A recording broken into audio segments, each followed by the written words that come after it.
Hi, welcome to the show, and today I want to talk to you about shooting medium format film.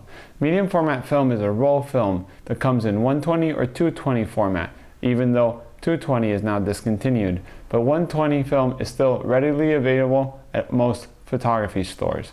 It comes in either a 5-package box or individually wrapped. Individually wrapped, it's a little bit more space in your bag or in your suitcase. I usually leave it in its wrapper because it's easier for me to load into my film boxes and have it ready to shoot anywhere I go. If I have a long shoot, I do peel off the wrapper and keep it in its backing paper so it's much faster to load. This is a roll my daughter broke and it's exposed, but I just want to show you how it works. It comes with a little sticker which you got to break to remove it so you can use the film leader on the backing paper to engage into an empty spool. I do recommend you take more empty spools with you because you never know when it's going to drop in the water, you're going to break it, or maybe you just lose it in your bag. So you want to keep some extra spools, and this is basically how it works. You got this backing paper. I'm going to show you how it looks once you open it, which you should never see this in daylight. This is the backing paper. This is the arrow, which you usually align to load the film. You keep on pulling, and you can see the backing paper, and you see there's a sticker and the film's attached to the backing paper. Now you got film.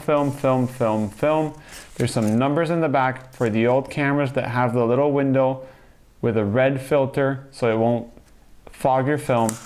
And once you go, you end up with the end of the film, which is not taped. That's a big problem with most of the beginners, because that means that if you by any chance misload your film and you think you can just re-roll it the other way around, it won't work. This will remove from the backing paper and get jammed in your camera. You don't want to do that. If you want to try to recover your roll, go into a dark room or go into a dark little tent and try to put this film back into an empty spool and then reload it again. It's not an easy task, and I highly don't recommend it. Once you finish with the film, you got the backing paper again that will prevent the film from fogging, and then basically it'll leave that empty spool I was talking about. This will be the spool for your next film, and just don't remove it from your camera. That's a good advice. Just leave it in there for the next time you gotta load. I usually load it straight away, but if you're one of those people that don't know what film you're gonna choose, just keep it in the camera. 120 film comes in color negative, black and white, and color reversal. You have the same options as 35 millimeters, and there's still pretty much the same emulsions for both films, so you don't have a problem about that. When you are loading your film, try to do it in a shaded area so the film won't get fogged, because the paper not always it perfectly covers the film, and you can get some light leaks through the sides. You kind of see it when you develop. I've seen it in my black and white. Depending on the brand, you got more trouble with that, less trouble with that. I find Ilford's not too good with it. Kodak's better, and other cheaper films just sometimes even fog the film with the numbers when you're exposing. If you ever see these numbers on your negatives, that means the light hit the film either in the camera or when you were changing film, and you got some fogging and exposing of the film through the backing paper. Once you've exposed your film, you'll have the same roll with a sticker that will say exposed. Please cover it with something. Either put it in a little film case like this one. There's also these cases. This is a 35, but they have these same cases for 120 film. It can be bought online. I'll leave the link down below. And just buy one of these, store your film in there, because these rolls, if they get wet or they fall in the mud or get dusty, they can ruin your shots, and you don't want that to happen. Once you've got this inside here, you can put it in tin foil, put it in the fridge if you're gonna wait to develop, or you can just put it in your darkroom or somewhere that's not humid and keep it there till you do develop your film.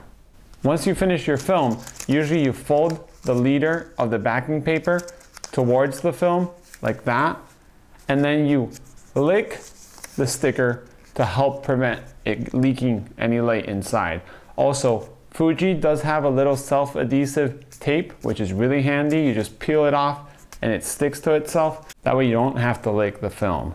If you're gonna develop your own film, all you have to do is break the sticker, remove it, grab the leader of the backing paper, and pull it away.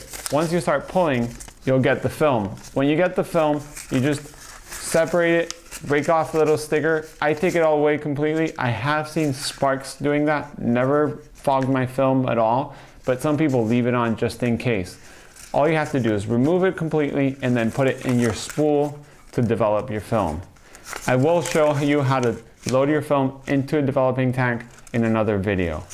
So that's it for today. I just want to give you a little bit of my thoughts on using this kind of film because I found videos online about how to load cameras or shooting medium format, but no one's talked about problems you can have when you're loading, when you're unloading, that you might get fogging on your film. This is just a very basic explanation about shooting medium format film. I hope you enjoyed, and I'll see you soon.